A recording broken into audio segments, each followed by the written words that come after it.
Hello बच्चों, तो आप लोग कैसे हैं। आशा करता हूँ कि आप लोग बहुत अच्छे होंगे। पिछले क्लास में हम लोग क्वथनांक के उन्नयन के बारे में अध्ययन किया था, ठीक है। और आज के लेक्चर में हम लोग अनुसंख्यक गुणधर्म के तीसरा प्रकार यानी कि हिमांक का अवनमन के बारे में अध्ययन करेंगे, ठीक है।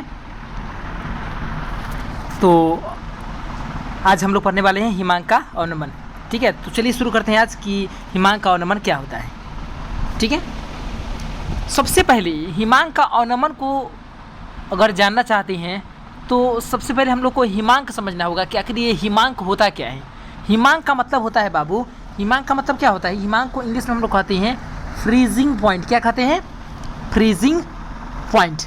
तो एक काम करते हैं, इसको आप कॉपी पर इसका हेडिंग दे दीजिए।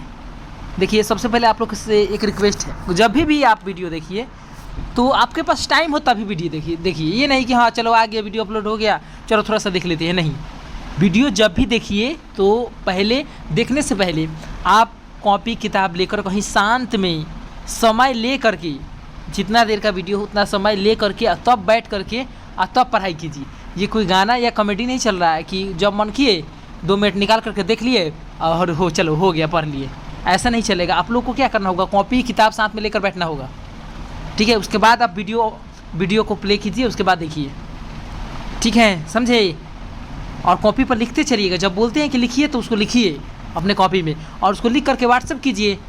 व्हाट्सअप कीजिएगा तो इससे फ़ायदा ये होगा कि हम कम से कम आपको देखेंगे तो क्या पढ़ते हैं कि नहीं पढ़ते हैं, ठीक है। मैं आप ही के लिए कह रहा हूँ, मैं अपने लिए नहीं कर रहा हूँ, ठीक है। और हाँ, यदि आप अभी इस यूट्यूब चैनल को सब्सक्राइब नहीं किए होंगे तो इसको कर लीजिएगा और साथ में बेल आइकन को दबा दीजिएगा ताकि कोई भी वीडियो आए तो आपको मतलब आपके पास नोटिफिकेशन पहुंच जाए कि हाँ वीडियो आ गया है, ठीक है। खासकर मेरे स्टूडेंट, ये आप लोग ध्यान रखेंगे, ठीक है।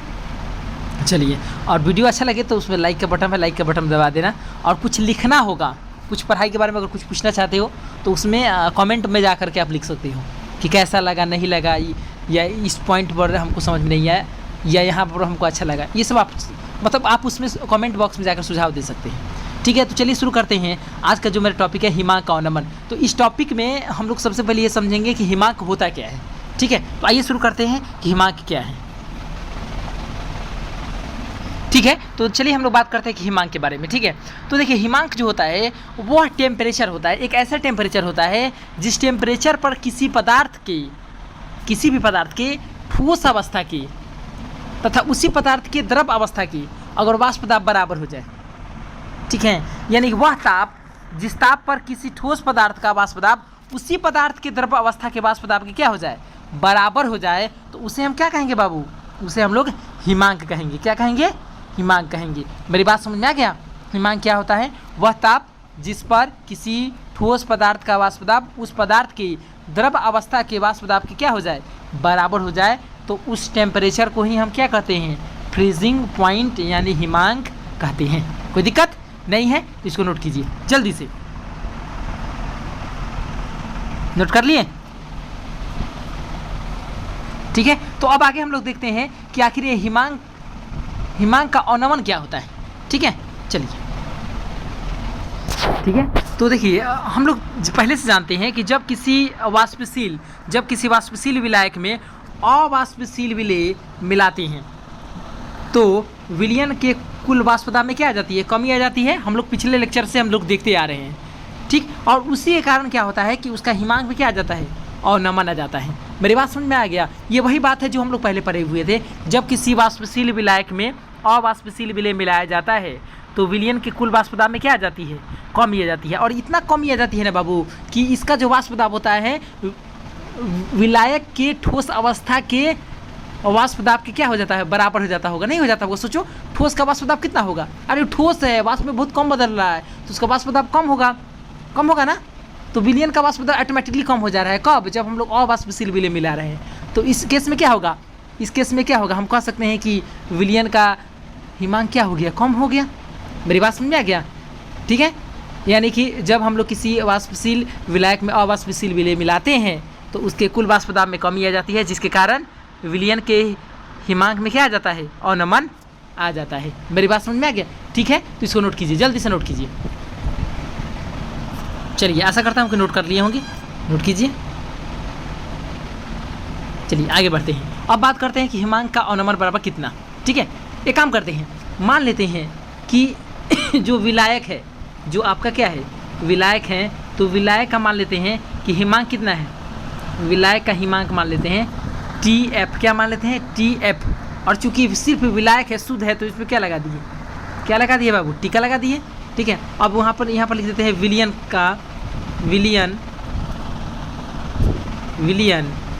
का हिमांक। अब देखते हैं कि विलियन का हिमांक कितना है। तो विलियन हो गया, तो विलियन में मतलब क्या, विलय भी है और विलायक भी है, इसमें टीका नहीं लगेगा, सिर्फ क्या मान लिए TF। कोई दिक्कत है नहीं है। अब यहाँ पर चूँकि हिमांक में अवनमन आ जा रहा है, यानी कि ज़्यादा कौन है, ज़्यादा ये वाला है, ज़्यादा कौन है ये वाला है, और कम ये वाला है ना। ठीक है, तो यहाँ पर हम लोग लिख सकते हैं हिमांक का अवनमन, क्या लिख सकते हैं, हिमांक का अवनमन। तो हिमांक का अवनमन, तो हिमांक का अवनमन को हम लोग सूचित करेंगे क्या चीज़ से, डेल्टा TF से सूचित कर रहे हैं, किस चीज़ से, डेल्टा TF। तो यहाँ पर हम लिख सकते हैं डेल्टा TF इसका टू ज़्यादा कौन है, T0F है, तो T0F माइनस क्या लिख देंगे TF।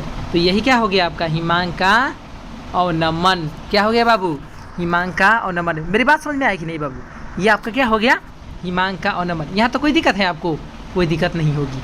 ठीक है, डेल्टा TF इसका टू क्या हो गया T0F माइनस TF। T0F जो है आपका, T0 जो F है वो किसका है, विलायक का हिमांक है, और जो आपका TF है वो किसका है, विलियन का हिमांक है। मेरी बात समझ में आया, कोई दिक्कत है, यहाँ तो कोई दिक्कत नहीं है। ठीक है, तो इसको नोट कीजिए, जल्दी से नोट कीजिए। ठीक है, नोट कीजिए।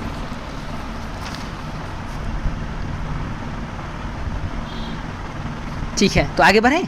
अब मैं बात करूंगा यहाँ से हिमांक अवनमन के लिए राउल्ट का क्या नियम है।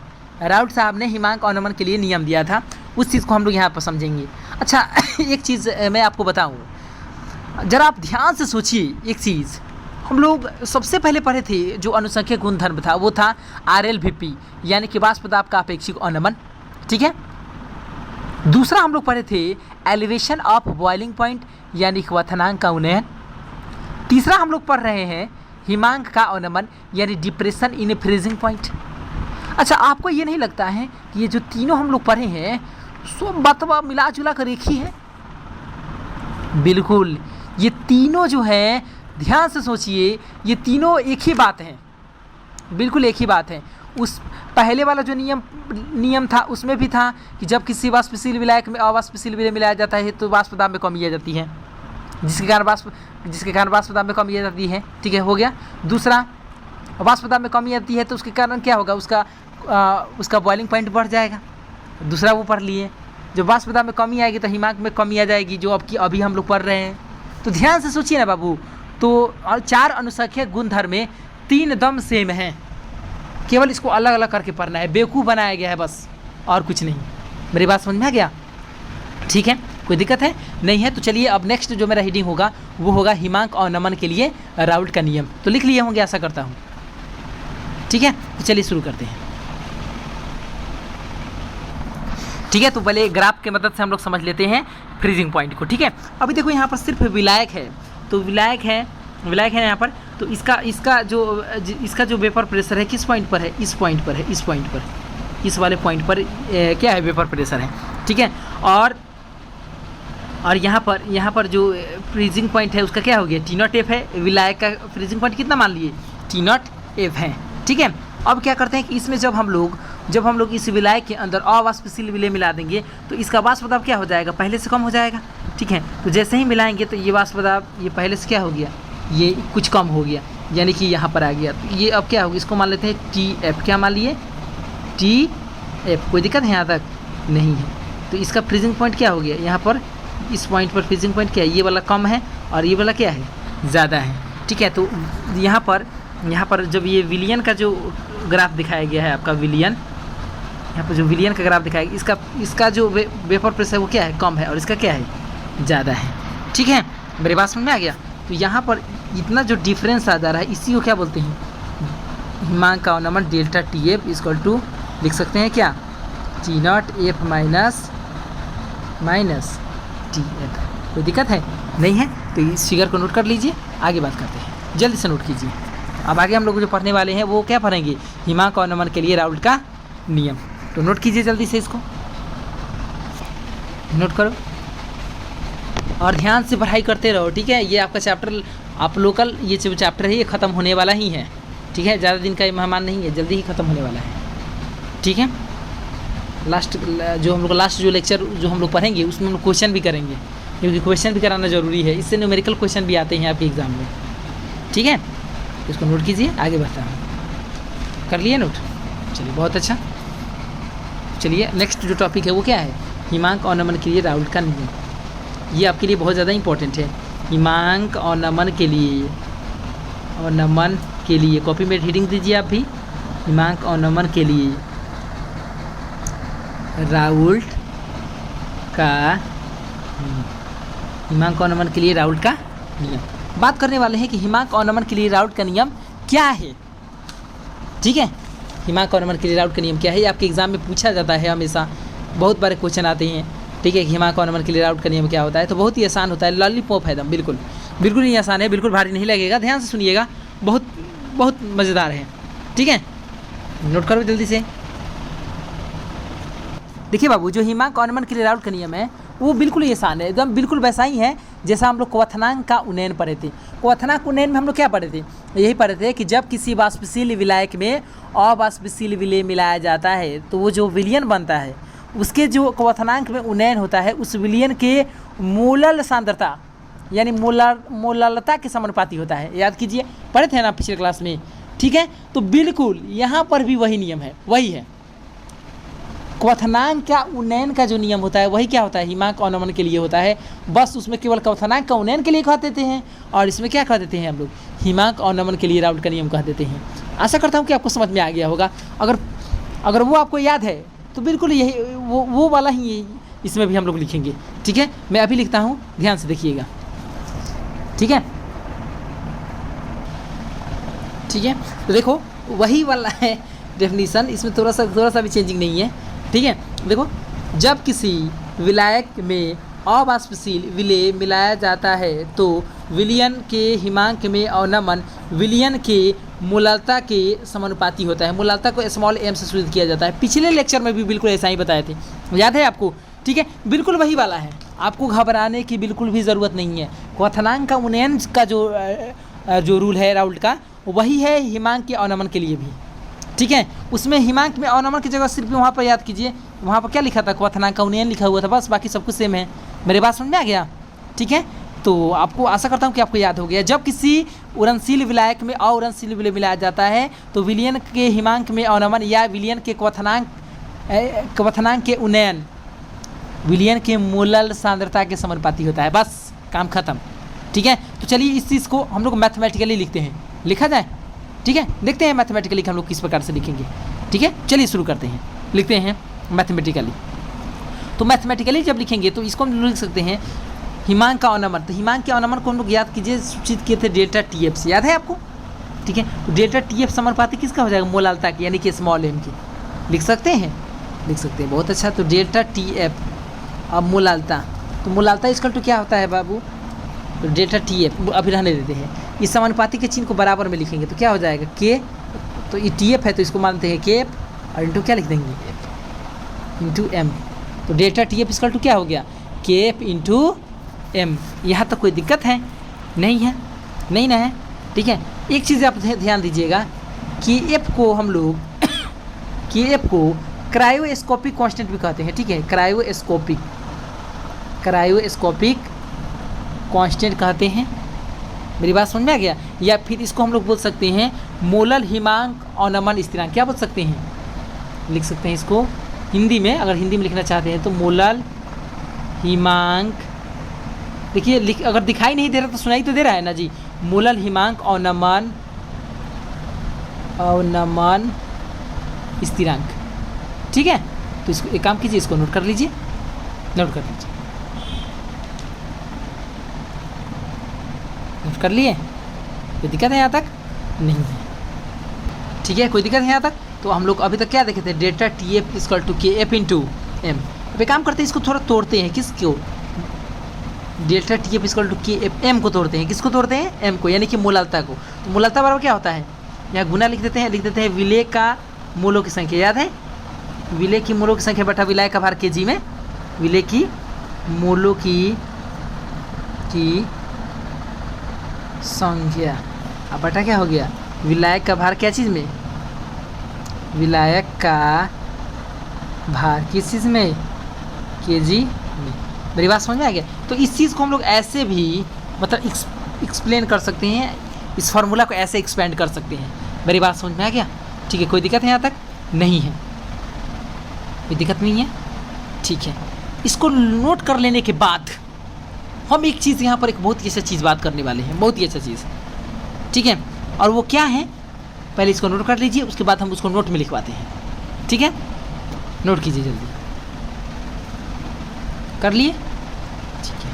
अच्छा बाबू, एक चीज़ आप ध्यान दो तो यहाँ पर जो डेल्टा टी एफ है वो सिर्फ डिपेंड कर रहा है मोलालता पर, मोलालता पर डिपेंड कर रहा है। उसको इस बात से थोड़ा सा भी फर्क नहीं पड़ता है कि आखिर उसमें विलय क्या है। विलय से फ़र्क नहीं पड़ रहा है, सिर्फ विलयन का मोलालता चाहिए। इसका मतलब ये हुआ बाबू कि हम इस चीज़ को, ये जो हम यहाँ पर जो हम चीज़ देख रहे हैं, उस चीज़ को हम लोग ऐसे भी बोल सकते हैं कि अगर विलायक के समान आयतन में अलग अलग विलय के अगर सममोलालता वाला द्रव्यमान घुला हुआ है, ठीक है, तो हिमांक का अवनमन क्या होगा? समान होगा। यानी कि अगर मोलालता दोनों विलयन का मोलालता अगर सेम है, ठीक है, तो हिमांक में अवनमन भी कितना होगा? सेम ही होगा। ठीक है, इस चीज़ को हम लोग लिख देते हैं नोट में करके। ठीक है, ठीक है, तो उस बात को हम यहाँ पर लिख चुके हैं क्या कि विलायक के समान विलायक के समान भार में विभिन्न विलय के सममोलल द्रव्यमान घुला रहने पर हिमांक में अवनमन क्या होगा? सदैव क्या होगा? समान होगा। ठीक है, यानी कि सिंपल वे में समझे तो अगर मोलालता समान है तो हिमांक में अवनमन भी क्या होगा? समान होगा। मेरी बात समझा कि दो अलग अलग विलयन हैं, उनकी मोलालता समान है, तो उनकी हिमांक में अवनमन भी समान होगा, क्वथनांक का उन्नयन भी क्या होगा? समान होगा। मैंने पहले ही बताया, हिमांक का अवनमन और क्वथनांक का उन्नयन दोनों एक ही चीज़ है, केवल समझने का चक्कर है बस। ठीक है, इसको नोट कीजिए जल्दी से।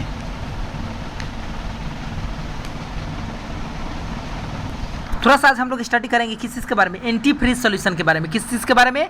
एंटी फ्रीज विलयन। ठीक है, आखिर ये एंटी फ्रीज विलयन क्या है? थोड़ा सा एक हम चीज़ आपको सोचने के लिए बोलते हैं, सोचिएगा। ठीक है, चलिए, आप लोग देखते होंगे कि जो भी मशीन होता है, मशीनरी जो भी इक्विपमेंट होती हैं, उसमें देखना, उसमें एक रेडिएटर होता है। देखिए वो रेडिएटर, ठीक है, जिसमें हम लोग क्या करते हैं कि उसमें हम लोग पानी भरते हैं। जैसे शादी तो लगन का दिने हैं, बुनिया पूरी खाने जाते होंगे तो देखते होंगे कि जनरेटर, साइड में जनरेटर चलता रहता है। ठीक है, उसमें देखिएगा कि उसका जो मैकेनिक होता है, वहाँ पर जो जनरेटर की देख रेख करता है, वहाँ पर देखिएगा, वहाँ पर कुछ लोग रेडिएटर में बार बार पानी को डालते रहते हैं। देखिएगा ध्यान से। ठीक है, वो क्या करता है कि उसमें जब रेडिएटर में हम लोग जो वाटर डालते हैं, वो मशीन को ठंडा रखने का काम करता है, क्योंकि शादी ब्याह में तो रात भर चलता है, रात में चलेगा जनरेटर तो गर्म हो जाएगा, और गर्म के कारण वो क्या हो जाएगा? बंद हो सकता है। इसलिए उसमें क्या किया जाता है? एक रेडिएटर सेट किया रहता है, और उसमें हम लोग बार बार पानी को डालते रहते हैं, ताकि इंजन क्या रहे? हमारा ठंडा रहे। ठीक है, अच्छा एक मिनट, वहाँ पर हम लोग अगर मतलब यहाँ पर जैसे गाड़ी है या फिर कोई भी मशीनरी इक्विपमेंट है, तो उसमें रेडिएटर है और उसमें हम लोग पानी डाल देते हैं, तो हमारा इंजन क्या रहता है? ठंडा रहता है। अच्छा एक मिनट, हम आपको लेकर चलते हैं एक बहुत ही ठंडे प्रदेश में, इतना ज़्यादा ठंडा प्रदेश कि वहाँ का जो टेम्परेचर होता है वो -20-25 डिग्री सेंटीग्रेड टेम्परेचर हो। मान लीजिए -10 डिग्री टेम्परेचर हो, -20 डिग्री सेंटीग्रेड टेम्परेचर हो, तो वहाँ पर अगर जनरेटर चलाया जाए, या फिर आपका कार हो, या फिर आपका मतलब कुछ भी मशीनरी इक्विपमेंट हो, तो वहाँ पर तो गर्म होगा, इंजन गर्म होगा, तो गर्म है तो उसका भी रेडिएटर होगा, और रेडिएटर में आप वाटर डालने जाइएगा, तो वाटर डालिएगा कहाँ से? आपका क्या हो जाएगा? आपको तो वाटर डालने से पहले ही जम जाएगा, क्योंकि शुद्ध जल तो 0 डिग्री सेल्सियस पर जम जाता है। ठीक है, तो उस केस में क्या करते हैं कि उस वाटर में जल में हम लोग एंटी फ्रीज सबस्टांस डालते हैं। क्या डालते हैं? Anti freeze substance. देखो फ्रीज का मतलब होता है जमना, और एंटी मतलब क्या, नहीं जमने देने वाला पदार्थ, यानी वो जमने नहीं देगा, तो एंटी फ्रीज सबस्टांस डाला जाता है। तो आपको सर तब सर ये एंटी फ्रीज सबस्टांस कौन सा है, तो जनरली वो है आपका कौन सा, एथिलीन ग्लाइकॉल। कौन सा पदार्थ है, एथिलीन ग्लाइकॉल। यानी अब अगर हम जल में एथिलीन ग्लाइकॉल डाल दें तो वो -36 डिग्री सेल्सियस टेम्परेचर भी होगा ना, तो वो जल जमेगा नहीं, और ये जो विलियन बन जाएगा जल और एथिलीन ग्लाइकॉल का जो मिश्रण से जो विलियन बनेगा उसी को क्या बोलते हैं, एंटी फ्रीज सॉल्यूशन बोलते हैं। मेरी बात समझ में आ गया। और इस तरह से आप ठंडे प्रदेश में भी क्या कर सकते हैं, उस मिश्रित वाटर को आप रेडिएटर में डाल करके अपना काम कर सकते हैं। मेरी बात समझ में आएगी नहीं, कोई दिक्कत है यहाँ तक, नहीं है ना? ठीक है, ठीक है। तो यहाँ पर आपका सबस्टांस का नाम लिखा हुआ है, एंटी फ्रीज सबस्टांस कौन सा है, एथिलीन ग्लाइकॉल। ठीक है, कोई दिक्कत है यहाँ तक, नहीं हुआ? तो आज हम लोग देख लिए कि हिमांक का अवनमन क्या होता है, और हिमांक का अवनमन के लिए राउट का नियम क्या होता है, तथा साथ में हम लोग एंटी फ्रीज सॉल्यूशन के बारे में पढ़े, और वहाँ पर हम लोग ये भी देखें कि एंटी फ्रीज पदार्थ का एग्जाम्पल कौन होगा, तो कौन होगा, एथिलीन ग्लाइकॉल। ठीक है, तो आज के लिए इतना ही, मिलते हैं नेक्स्ट लेक्चर में। और नेक्स्ट लेक्चर में हम लोग पढ़ेंगे ऑस्मोटिक प्रेशर के बारे में। किस चीज़ के बारे में पढ़ेंगे, ऑस्मोटिक प्रेशर के बारे में पढ़ेंगे, और उसको पढ़ने के बाद हम लोग वांटे फैक्टर पढ़ेंगे, और वहाँ से हम लोग का क्या हो जाएगा, ये चैप्टर समाप्त हो जाएगा। ठीक है, वीडियो को पूरा देखना है आप लोगों को, जब भी वीडियो मैं डालूंगा तो पूरा वीडियो को देखना है, थोड़ा सा भी छोड़िएगा या स्किप कीजिएगा तो आपको समझने में प्रॉब्लम हो सकती है। ठीक है, ठीक है, तो बहुत बहुत धन्यवाद। ठीक है, बाय।